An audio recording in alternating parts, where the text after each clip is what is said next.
흥이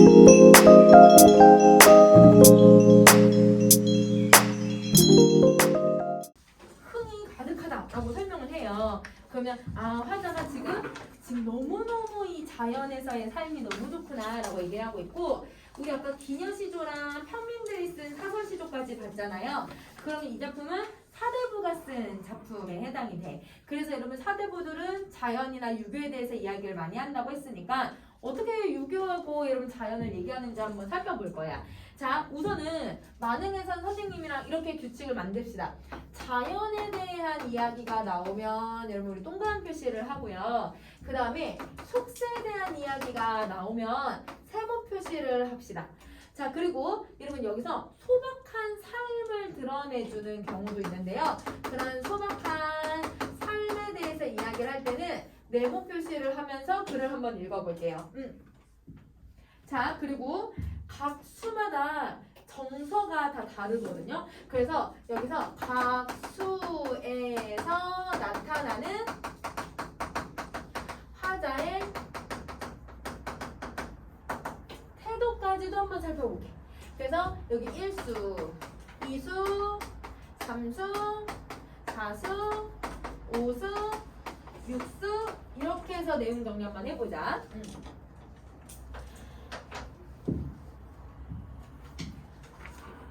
자, 볼게요. 제일 첫 번째 1수. 자, 산수간 바위 아래. 여러분 산수간이라고 하면 여러분 산과 물 사이라고 하셔도 되지만 선생님은 자연물 두 개면 자연으로 해석하라고 했으니까 자연 사이 바위 아래 이렇게 생각해주면 돼. 그러면 여러분 이게 바로 여러분 뭐가 되냐면 자연을 의미하고 있으니까 동그란 표시를 해줘야지. 자, 자연 아래 떼집을 짓노라 하니. 그럼 얘들아 이 떼집이라고 하는 애는 여러분 초가집을 얘기하는데요. 선생님이 얘기했을 때 평민들은 초가집은 얘들아 진짜 못 사는 거. 근데 얘들아 사대부의 이 초가집은 소박한 삶을 얘기를 해. 그러면 여러분 이건 소박한 삶이니까 네모 표시를 해줘야겠다. 맞지? 소박한 삶. 자, 그럼 여러분 나는 이런 조그만 초가집을 지었는데 그것을 모르는 남들은 나를 비웃는다 한대요. 그럼 여러분 여기서는 웃는 게 비웃다라는 뜻이거든요. 그러면 이 남들은요 나의 행동을 비웃고 있다라고 생각을 해. 그럼 왜 비웃냐면 겨우 자연 가서 겨우 초가집에서 살고 있냐? 이렇게 생각하고 있다는 거지. 그러면 여러분 이 모르는 남들은 자연의 가치를 모르고 속세의 가치만 가지고 있는 사람들을 얘기를 해요. 그래서 여러분 모르는 남들에다가 세모 표시를 해줄 거야. 이게 속세의 가치. 자, 쉽게 말하면 자연에서 초가집을 지어서 살더라도 자연에서의 삶을 이해 못하는 사람들이라고 생각을 해주면 돼. 속세의 가치에 빠져 있어서 명예, 권력, 돈 이런 걸 중시하고 있는 사람들인 거야.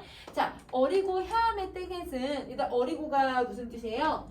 어리석다. 그렇지? 혀암의 뜻, 어리석은 시골뜨기의 뜻에는. 그러면 이 시골뜨기가 누구냐면 자연에서 살고 있는 나를 얘기하는 거야. 그래서 여러분 이게 여러분 자연에서 살고 있는 화자죠.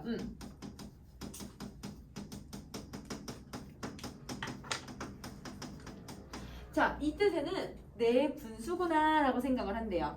남들은 너 거기서 사냐 라고 해서 키득키득대고는 있지만 아니야, 나는 내 분수로 여기서 살고 있어, 내가 만족해 라고 얘기를 하고 있는 거지. 그러면 여러분 여기서는 지금 산수강과 그 모르는 남들의 가치가 다르다는 걸 제시를 함으로써 나는 괜찮아, 나는 자연에서 이렇게 살아도 돼 라고 얘기를 하고 있으니까 여기서 여러분 화자가 어떤 태도를 보이냐면 자기 삶에 대한 만족감, 안분, 지족의 삶의 태도가 드러난다 라고 생각해 주시면 돼요.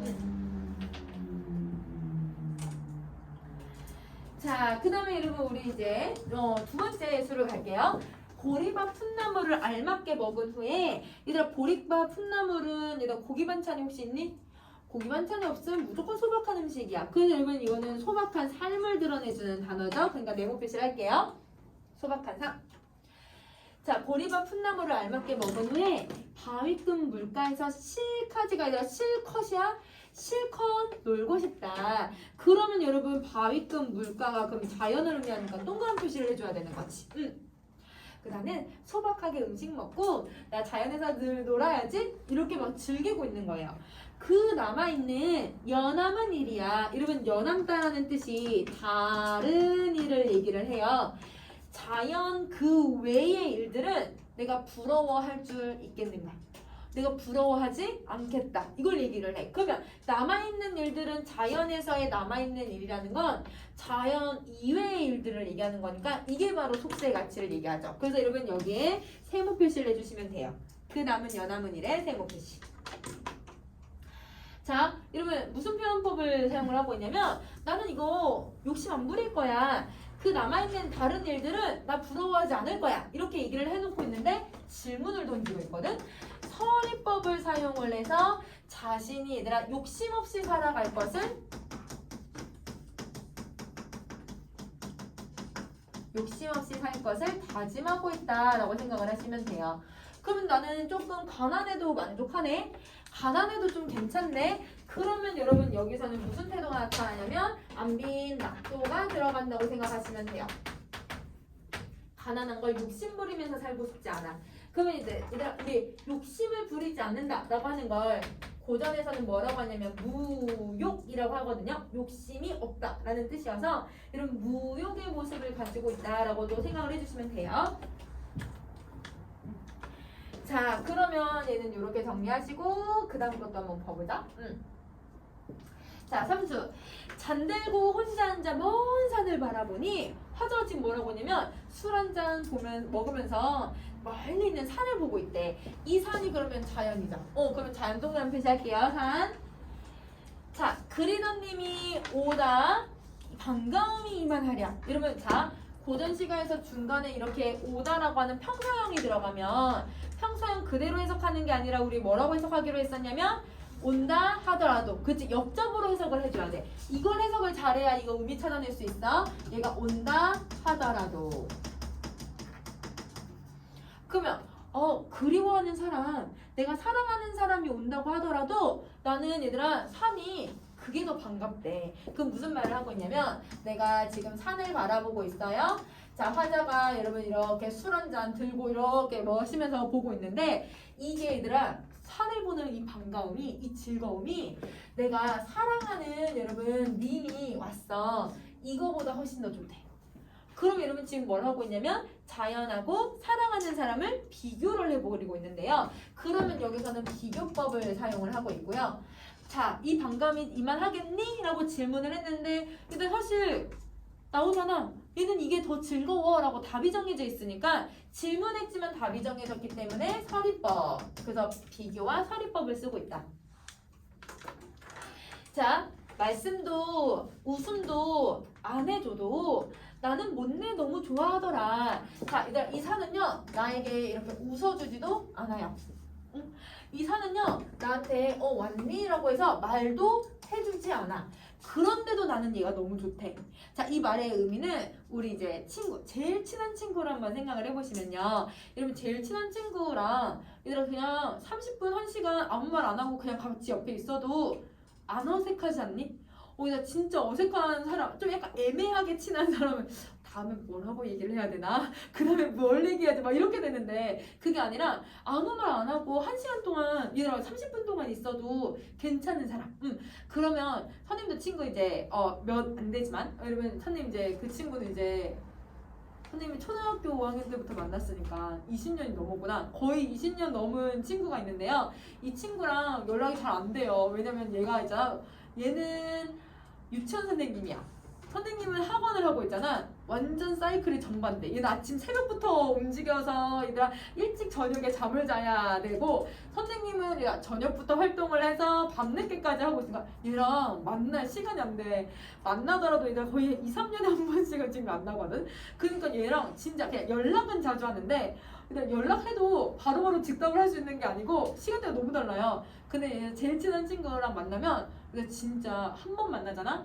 5시간 내내 얘기할 수 있어. 그러니까 그것뿐만 아니라 그냥 가만히 앉아 있어도 걔네 집에 가든 우리 집에 오든 그 가만히 앉아서 뭘 하든 상관없다?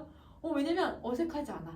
제일 친해서 마음이 통하고 있거든. 그러면 여러분 여기서 얘가 웃어주지도 않고 말도 하지 않는데도 좋다라고 하는 건 마음이 통하고 있는 상태다라고 생각을 해주면 돼요. 그러면 제일 친한 친구로 여기고 있어. 그러면 여기서 무슨 태도가 나타나고 있냐면 이 태도가 나타나. 자연을 제일 친한 친구처럼 생각하고 있기 때문에 편안하거든요. 그래서 여기에 자연 친화적인 태도가 나타나고요.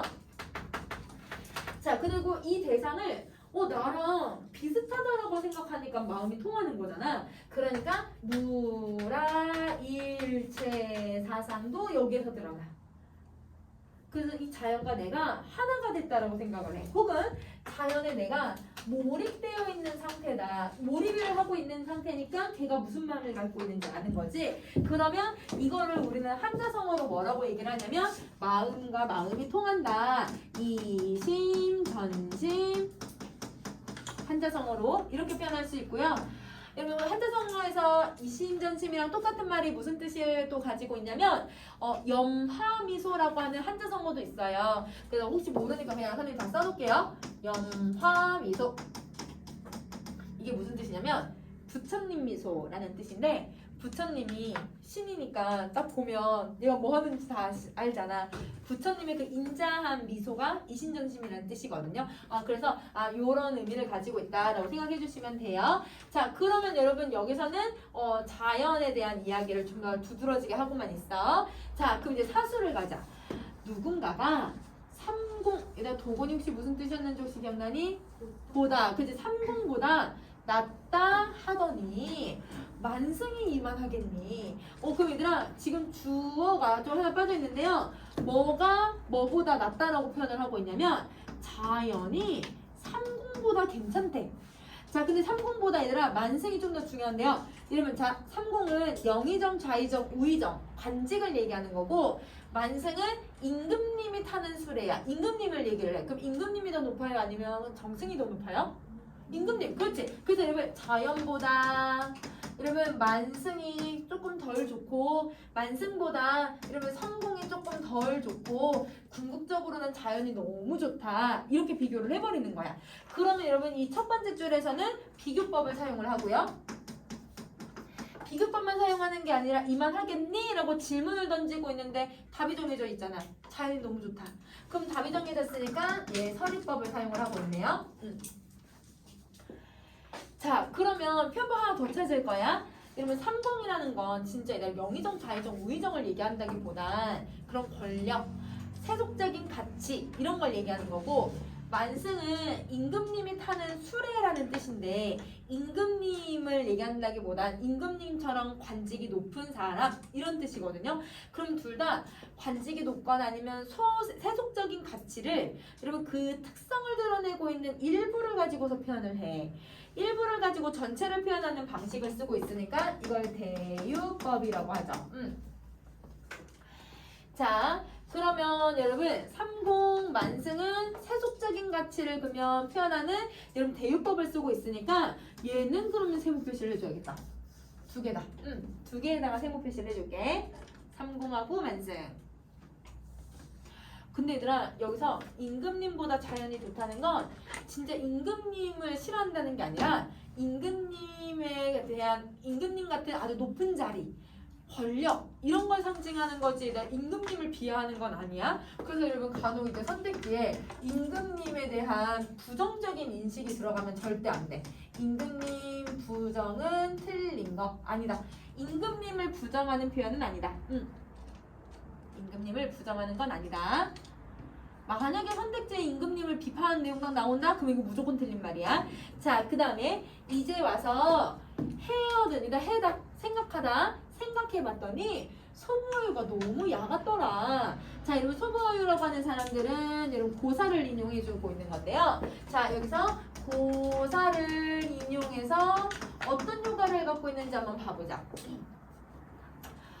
여러분 소부 같은 사람 소부는 여러분 임금님이 내가 임금님 자리 대신 줄 테니까 너 날 대신 임금님 할래? 라고 하니까 귀에다 물 씻었대 얘들아.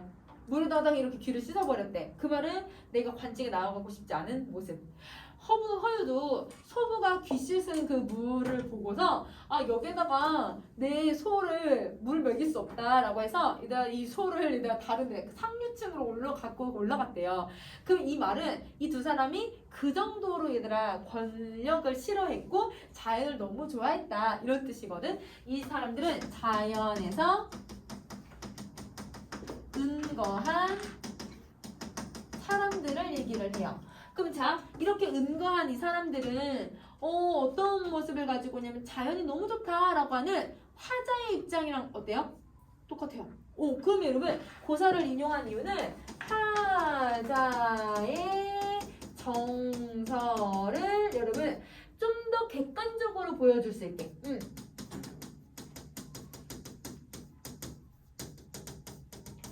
화자의 정서를 심화를 시키거나 좀 더 객관적으로 보여주기 위해서 고사를 인용해주고 있다라고 생각을 해주시면 돼요. 자, 그 다음 마지막. 아마도 임천하는 얘들아 수풀림자에다가 샘천자가 들어갔으니까 자연물 두 개거든? 자연물 두 개 들어가면 선생님 뭐라고 해석하기로 했어요? 자연에서 한가로운 흥을 이 비길 곳이 어디 있겠니? 비길 곳이 없다. 이곳이 제일 좋다. 그러면 여러분 임천한흥이라고 하는 게 자연에서의 흥을 느끼고 있으니까 이게 동그라미 표시가 되는 거고 이게 바로 여러분 이 글의 제목이랑 연관성이 있죠. 많은 흥이 가다 한가로운 흥이 나타난다. 이게 여러분 제목과의 연관성을 갖는다. 제목과의 연관성을 갖게 된다. 또 여기까지 다 하셨으면 다섯 번째 수를 가봅시다. 다섯 번째. 내 천성이 너무 게으르니 일단 자기 성격을 얘기를 해. 하늘이 이미 아르셔서 인간 세상의 모든 일들을 나에게 하나도 맡기지 않으셨대. 그럼 일단 내가 유배 생활을 하고 내가 관직에 나아가지 못하고 있는 걸 여러분 이미 하늘이 정해놓으셨다고 생각을 하는 거야. 이게 운명론적 세계관이에요. 그래서 여러분 하늘이 정해놓은 대로 사는 것을 운명론적 세계관 이고요. 이 운명론적 세계관에서 인간만사를 하나도 맡기지를 않으셨대. 그러면 여러분 이 인간만사가 여러분 세속적인 일을 얘기하시는 거죠. 얘기하시는 거예요. 얘가. 자 여러분 인간만사는 세속적인 일이고요.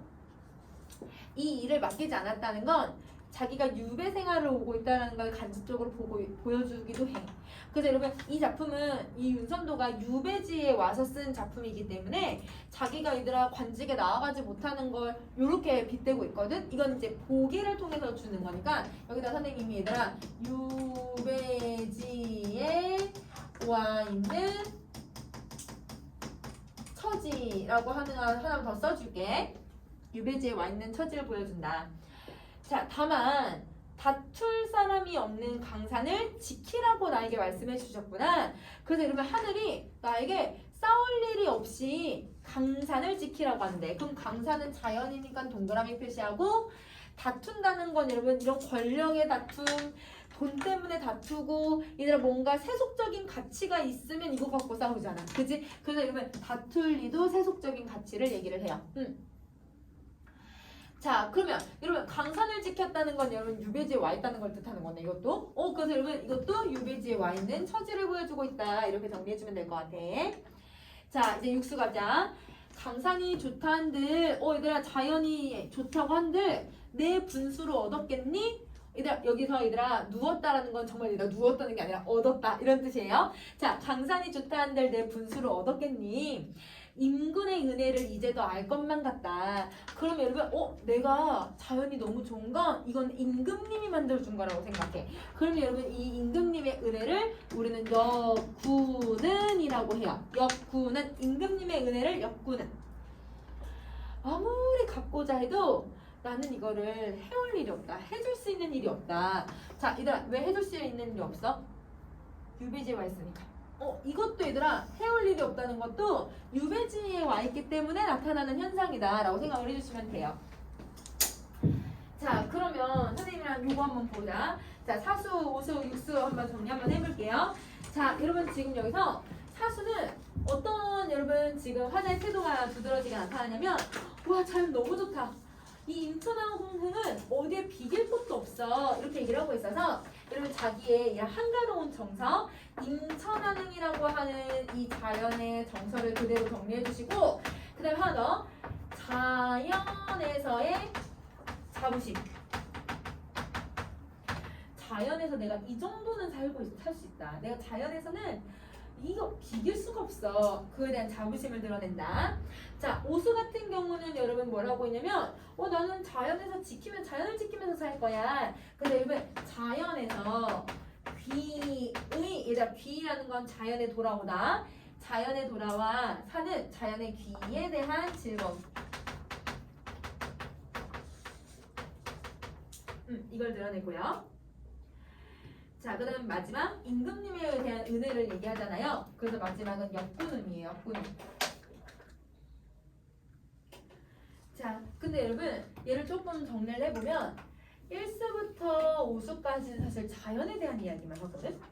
이 자연에 대한 이야기만 하고 있으니까 얘를 사실은 강호, 한정이라고 하는 여러분 이 태도로 설명할 수 있어요. 자연에서 한가로운 정서를 느끼고 있다. 그런데 육수는 그게 아니야. 자연에서 도리, 유교에 대한 이야기를 하고 있어. 임금님의 춤. 그러면 이게 여러분 강호, 가도예요. 강호, 가도는 자연에서 도리를 노래한다. 그러면 이 작품은 강호, 한정의 성격도 띠고 있지만 강호, 가도의 성격도 띠고 있다. 이렇게 정리를 해주시면 될 것 같아요. 자, 그러면 여러분 얘는 이렇게 정리를 하고 여러분 우리 복습을 해오시는데 여러분 요거 의미들 다 정리하시고 그 다음에 여러분 뒤에 교과서에